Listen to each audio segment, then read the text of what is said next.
ಕಾರ್ಯಕ್ರಮನ ಮಾಡ್ಕೊಂಡು ಬಂದಿದ್ದೀವಿ. ಯಾವುದೇ ಅಂಟು ಮುಂಟು ಸಹ ನಾವು ಈ ದೇವ್ರಿಗೆ ಮಾಡೋದಿಲ್ಲ. ಈ ನಾವು ಸಂಜೆ 6 ಗಂಟೆಗೆ ಅಥವಾ 7 ಗಂಟೆಗೆ ಅಡಿಕೆ ಮರ ಎತ್ತಿದ್ದಾದ್ಮೇಲೆ ನಮ್ಮ ಗ್ರಾಮದ ಪ್ರಮುಖ ಬೀದಿಗಳಲ್ಲಿ ನಮ್ಮ ಮಾರಮ್ಮ ದೇವಿಯ ಮೆರವಣಿಗೆ ಸಹ ಮಾಡ್ತೀವಿ. ಮೆರವಣಿಗೆ ಮುಗಿದ ನಂತರ ರಾತ್ರಿ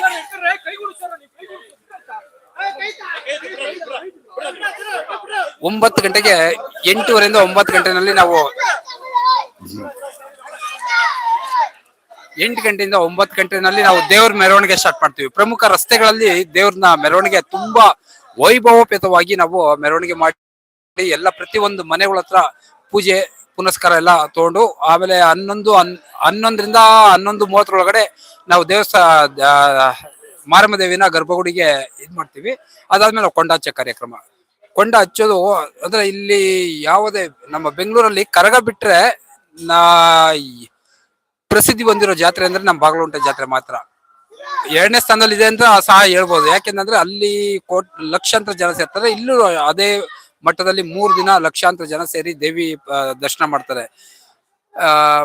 ಇದಾದ ನಂತರ ನಮ್ಗೆ ನೈಟು 1 ಗಂಟೆ ಅಥವಾ 1:15ನಲ್ಲಿ ನಾವು ಘಟ್ಟ ಗಡಿಗೆನ ಅಂದ್ರೆ ನಮ್ಮ ತಾಯಿದು ಮಾರಮ್ಮ ತಾಯಿದು ಹುಟ್ಟಿದ ಮನೆ ತೋಟದ ಗುಡದಳ್ಳಿ ಅಂತ ಪ್ರತೀತಿನಲ್ಲಿದೆ. ಆ ಗುಡದಳ್ಳಿಗೆ ನಾವು ಘಟ್ಟ ಗಡಿಗೆ ಅಂತಂದು ಇಲ್ಲಿ ನಮ್ಮ ಚಂದ್ರಪ್ಪ ಹನುಮಂತರಾಯಪ್ಪ ಅಂತ ಅವರು ಹಳೆ ಇದ್ರು.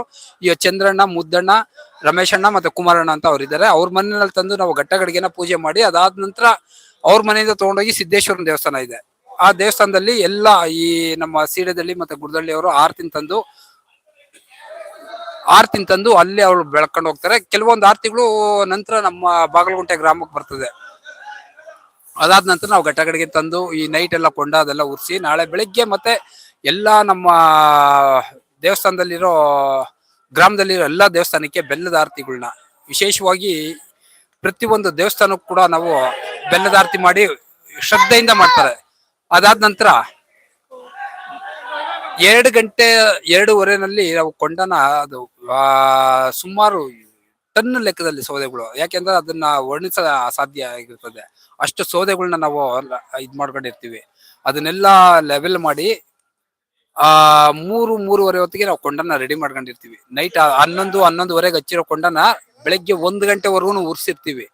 ಆ ಟನ್ ಗಟ್ಲೆ ಸೌದೆಗಳು ಖಾಲಿ ಆಗಿದ್ದಾದ್ಮೇಲೆ ನಾವು ಕೊಂಡನ ಲೆವೆಲ್ ಮಾಡ್ತೀವಿ. ಅದು 3-3:30ಗೆ ನಮ್ದು ದೇವಸ್ಥಾನದ ಅರ್ಚಕರಿಂದ ಅಲಗು ಸೇವೆ ಕಾರ್ಯಕ್ರಮ ಅವರು ಪದ್ಧತಿ ಪ್ರಕಾರ ಅವ್ರು ಮಾಡ್ಕೊಂಡ್ ಬರ್ತಾರೆ. ಅದಾದ ನಂತರ ನಮ್ದು ಎಲ್ಲ ದೊಡ್ಡ ಆರತಿಗಳನ್ನ ಹೊರಡಿಸ್ಕೊಂಬಂದು ಒಂದು ಜಾಗದಲ್ಲಿ ನಿಲ್ಸಿರ್ತೀವಿ.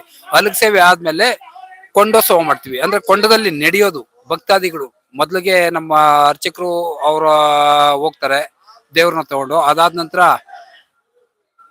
ಆರತಿಗಳು ತಂದಿರೋರು ಮತ್ತೆ ಭಕ್ತಾದಿಗಳು ಬಾಯಿ ಬೀಗ ಹಾಕೊಂಡಿರೋರು ಸುಮಾರು ಒಂದು 400-500 ಜನ ಈ ಕೊಂಡೋತ್ಸವದಲ್ಲಿ ಭಾಗಿಯಾಗ್ತಾರೆ. ಕೊಂಡೋತ್ಸವ ಅಂತಂದ್ರೆ ಕೊಂಡದಲ್ಲಿ ನಡೆಯೋದು ಬೆಂಕಿನಲ್ಲಿ. ಅದು ತುಂಬಾ ಆಶ್ಚರ್ಯಕರವಾದ ರೀತಿನಲ್ಲಿ ನಡೀತದೆ. ಯಾಕೆಂದ್ರೆ ಯಾರಿಗೂ ಒಂದು ಸಣ್ಣ ಪುಟ್ಟ ಗಾಯ ಕೂಡ ಆಗೋದಿಲ್ಲ ಈ ಇದರಲ್ಲಿ. ಅಷ್ಟು ವಿಶೇಷವಾಗಿ ನಮ್ಮ ಇದರಲ್ಲಿ ನನ್ನ ಗೊತ್ತಿರೋ ಮಟ್ಟದಲ್ಲಿ ಏನಾದ್ರು ಅಂಟು ಮುಂಟು ಆಗಿದ್ರೆ ಅವ್ರಿಗೇನೋ ಸ್ವಲ್ಪ ನೋವು ಆಗ್ಬೋದು ಅಷ್ಟೇನೇನೆ. ಇನ್ಯಾರಿಗೂ ಅಂತ ದೊಡ್ಡ ಮಟ್ಟದಲ್ಲಿ ಯಾರಿಗೂ ಇದಾಗಿದ್ದು ನಾವು ಗೊತ್ತಿಲ್ಲ, ನಾವು ನೋಡ್ಲಿಲ್ಲ. ಯಾಕೆ ಸುಮಾರು ನನಗೆ 35-40 ವರ್ಷದಿಂದ ನೋಡ್ಕೊಂಡ್ ಬರ್ತಾ ಇದೀವಿ. ಆ ದೊಡ್ಡ ಮಟ್ಟದಲ್ಲಿ ಆಗಿದ್ದು ಯಾವುದನ್ನು ನಾವು ಕಾಣಿಸಿಲ್ಲ. ಬೇರೆ ಕಡೆ ಎಲ್ಲಾ ಕೊಂಡೋತ್ಸವ ಮಾಡ್ತಾರೆ. ಅಂದ್ರೆ ಇಲ್ಲಿ ನಮ್ಮ ಬಾಗಲಗುಂಟೆಯಲ್ಲಿ ಮಾತ್ರ ವಿಶೇಷವಾಗಿ ಕೊಂಡೋತ್ಸವ. ಯಾಕೆಂದ್ರೆ ಅದು ಸುಮಾರು 30-35 ಅಡಿ ಉದ್ದ ಇರ್ತದೆ. ಒಂದ್ 3-4 ಅಡಿ ಆಳ ಕೂಡ ತೋಡಿರ್ತೀವಿ. ಒಂದು 8 ಅಡಿ ಅಗಲ ಕೂಡ ಇರ್ತದೆ. ಆ ಕೆಂಡದಲ್ಲಿ ನಡೆಯೋದಕ್ಕೆ ಭಕ್ತಾದಿಗಳು ಯಾವುದೇ ಸ್ವಲ್ಪ ಭಯ ಕೂಡ ಪಡದೆ ನಡೀತಾರೆ. ಅಂದ್ರೆ ದೇವಿ ಮಹಾತ್ಮೆ ತುಂಬಾ ಚೆನ್ನಾಗಿದೆ. ಇಲ್ಲಿ ಬರುವ ಭಕ್ತಾದಿಗಳಿಗೆ ಎಲ್ಲರಿಗೂ ನಾವು ಅದೇ ತರ ನಡೆಸ್ಕೊಂಡು ಬಂದಿರ್ತೀವಿ.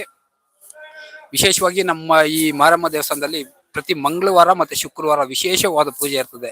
ಮತ್ತೆ ಅಮಾವಾಸ್ಯೆ ಮತ್ತೆ ಹುಣ್ಣಿಮೆನಲ್ಲಿ ಬಂದ ಭಕ್ತಾದಿಗಳಿಗೆ ನಾವು ಪ್ರತಿ ಶುಕ್ರವಾರ ಸುಮಾರು 2,000-3,000 ಜನಗಳಿಗೆ ವಿಶೇಷವಾಗಿ ಭೋಜನದ ವ್ಯವಸ್ಥೆ ಅನ್ನದಾಸೋಹ ಕೂಡ ಏರ್ಪಡಿಸಿರ್ತೀವಿ.